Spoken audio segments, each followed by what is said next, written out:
위기 상황을 극복하셨다고 합니다. 여러분들은 아마 지금까지 이전의 직장이나 현재 여러 가지 아니면 개인 생활을 통해서 많은 이러한 어려움에 직면하시고 여러분들의 행동에 의해서 이러한 좋은 결과로 나온 경우가 많으실 겁니다. 근데 이러한 그 경우만으로 끝내서는 안 되고 이러한 상황에서 여러분들은 본인의 핵심 역량을 끌어내실 수가 있어야 됩니다. 제가 앞서 말씀드렸던 이런 온라인 판매의 어려움을 극복하신 분 같은 경우는 어떠한 저희가 핵심 역량을 도출해낼 수가 있을까요? 첫 번째, 이분은 그러한 도전 상황을 맞이해서 시장 조사와 분석을 하실 수 있는 능력을 개발이 되셨습니다.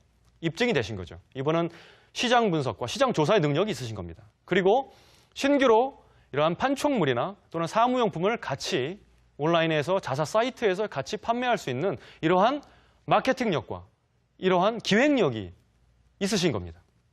그래서 이러한 단편적인 상황 하나로 이분의 핵심 역량은 시장 분석력과 마케팅 기획력, 이러한 능력이 이분의 핵심 역량으로 우리는 도출해낼 수가 있는 것입니다.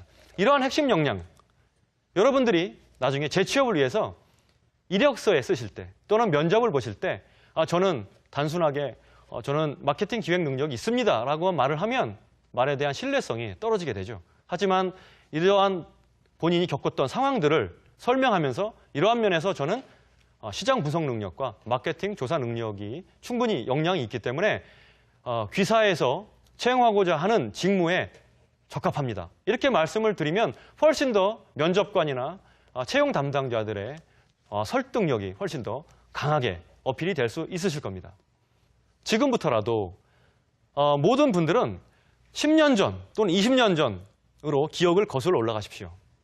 그래서 본인이 과거에 했던 경험과 또는 성과와 이런 것들을 하나하나씩 떠올리시면서 글로 이 카 분석, CAR이라는 카 분석을 통해서 나한테 이러한 위기 상황이 있었다.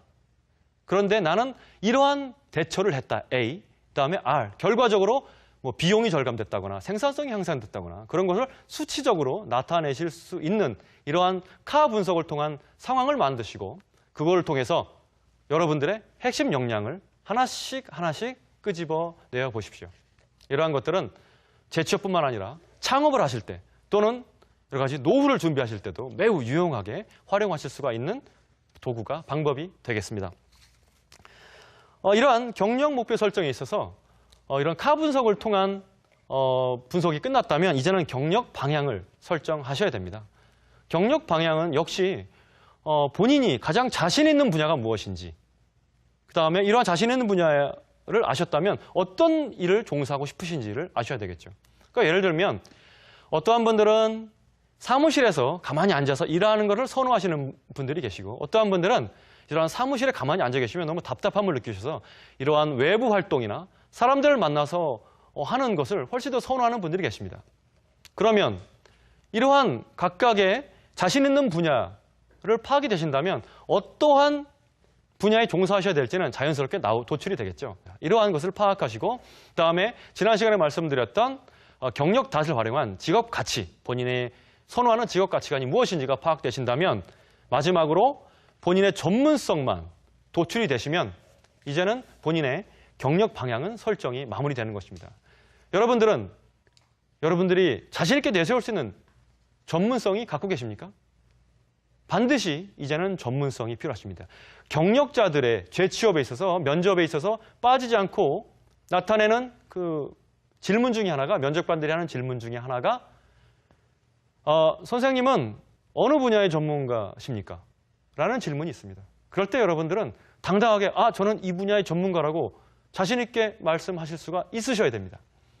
제가 그 앞전 시간에 지지난 시간에 말씀드렸던 경력 나이를 생각해 보십시오. 여러분들이 어떤 분야에 경력 몇 년 동안 근무를 하셨는지 그래서 어떤 자격증을 갖고 계신지 그래서 나의 전문성은 무엇이다라고 당당하게 말씀하실 수 있는 것을 도출해 내실 수 있으셔야 됩니다. 이렇게 해야 경력 방향이 설정이 되는 것입니다. 이렇게 경력 방향이 설정이 됐다면 이제는 직업을 탐색하셔야 되겠죠. 본인의 경력 방향이 설정이 됐습니다. 직업이 설정이 되면 그러면 그 직업이 어떠한 조건이 있는지 그러한 것들을 알아보셔야 될 것입니다. 대한민국에 있는 그 수많은 그 몇만 가지가 2만 가지가 되는 직업을 다 알아보시라는 것이 아닙니다. 이러한 경력 방향을 통해서 도출된 우리에게 맞는 직업의 시장이 어떤지, 거기서 필요로 하는 건 어떻게 되고 그 직업이 나중에 이런 세계화로 인해서 피해를 입는 산업은 아닌지, 그러한 여러 가지들을 분석해 보시고 탐색해 보시는 과정이 바로 경력 탐색 과정입니다. 이러한 탐색 과정을 거치셨다면 이제는 본격적인 재취업 과정으로 들어가셔야 되겠습니다. 경력 전환이 이루어지셔야 되는 겁니다. 만약에 본인의 경력 목표가 이러한 여러 가지 탐색 과정을 통해서 본인의 경력 목표가 과거에 경험했던 그러한 분야와 그러한 직무와 일치한다면 그건 정말 행복한 상황이 될 것입니다. 그러나 안타깝게도 제가 만난 대부분의 퇴직자분들은 본인이 경험했던 경력이나 분야가 본인의 여러 가지 가치관 검사나 이런 많은 도구들을 통해서 나온 결론을 통한 본인의 경력 목표와는 많이 다른 결과로 나오시는 분들이 많으셨습니다. 이랬을 때 그러면 어떻게 하셔야 될까요? 포기해야 될까요? 그렇지 않습니다. 경력 목표와 과거 경력과 일치하지 않으시는 분들이 이러한 경력을 이어가실 수 있는 그 방법에 대해서 말씀을 드리겠습니다. 직접적인 사례를 들어서 말씀을 드리겠습니다. 제가 만난 어떤 분께서는 편의점에서 매장 관리 업무를 하셨습니다.